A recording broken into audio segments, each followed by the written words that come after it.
ओम नमो भगवते वासुदेवाय नमः। तो आप सभी का मेरे YouTube चैनल पर स्वागत है। आज हम जानेंगे कार्तिक महात्म्य के दूसरे अध्याय के बारे में।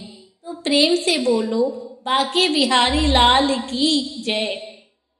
भगवान श्री कृष्ण ने कहा, हे देवी, गुणवती अपने पिता व पति को राक्षस के द्वारा मारे जाने का समाचार सुनकर बड़ा विलाप करने लगी।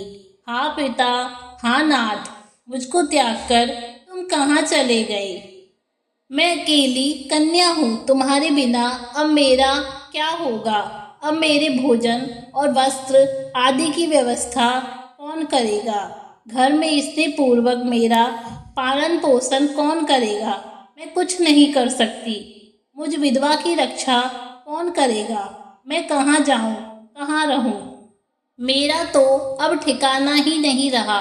इस तरह रोती और बिलखती गुणवती पछाड़ खाकर पृथ्वी पर गिर पड़ी और मूर्छित हो गई।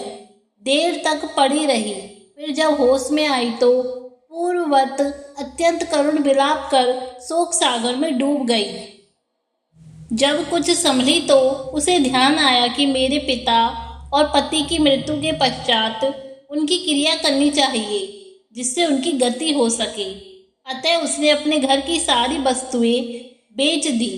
उनके बेचे से जो पैसे मिले उसने अपने पिता और पति की श्राद्ध आदि क्रिया की और फिर वह उसी नगर में रहती हुई भगवान विष्णु की भक्ति में आठों पहर रहने लगी। उसने जन्म से लेकर मृत्यु तक नियम पूर्वक सारी एकादशियों के व्रत और कार्तिक महीने में उपवास और व्रत किए। हे प्रिय, ये एकादशी और कार्तिक व्रत मुझको बड़े ही प्यारे हैं। मुक्ति, भक्ति, पुत्र व संपत्ति को दान देने वाले परम पवित्र हैं। जो मनुष्य कार्तिक मास में जब तुला राशि पर सूर्य आता है तो सवेरे उठकर स्नान करते हैं, व्रत व उपासना करते हैं, वह मुझे बहुत ही प्यारे हैं।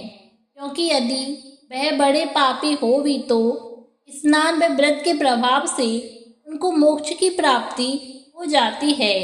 जो मनुष्य कार्तिक में स्नान, जागरण, दीपदान तथा तुलसी के वृक्ष की रक्षा करते हैं, वह साक्षात भगवान विष्णु के तुल्य हैं। जो मनुष्य कार्तिक मास में मंदिर में झाड़ू लगाते हैं और स्वास्तिक बनाते हैं, विष्णु भगवान की पूजा करते हैं, वह जीवन मुक्त हो जाते हैं। यह सुनकर गुणवती भी प्रतिवर्ष मन लगाकर कार्तिक का व्रत और भगवान विष्णु का पूजन करने लगी। हे प्रिय, एक बार वह ज्वरग्रस्त थी और दुबली हो गई थी, फिर भी किसी न किसी प्रकार गंगा स्नान के लिए चली गई।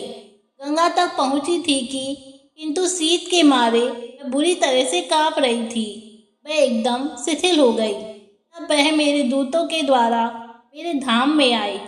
उसके पश्चात ब्रह्मा आदि देवताओं की प्रार्थना पर जब मैंने कृष्ण का अवतार लिया तो उस समय मेरे गण भी मेरे साथ आए। वह इस समय इस पृथ्वी पर यादव बने हैं।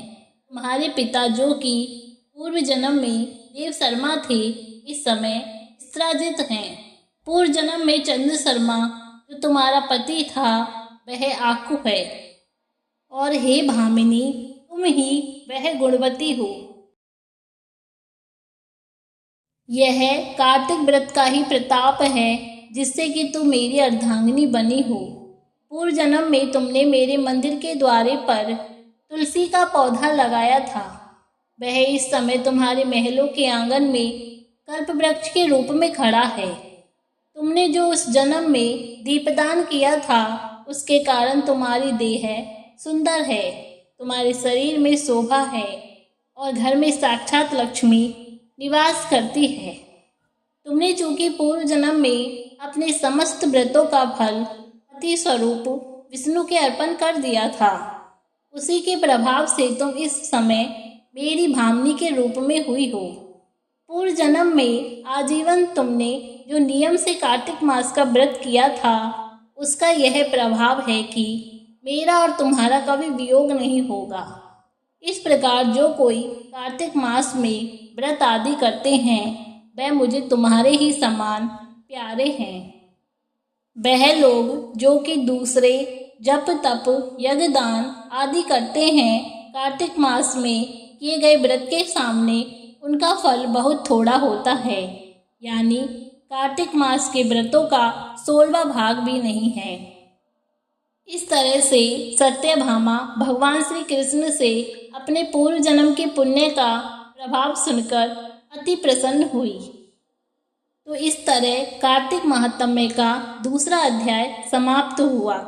धन्यवाद।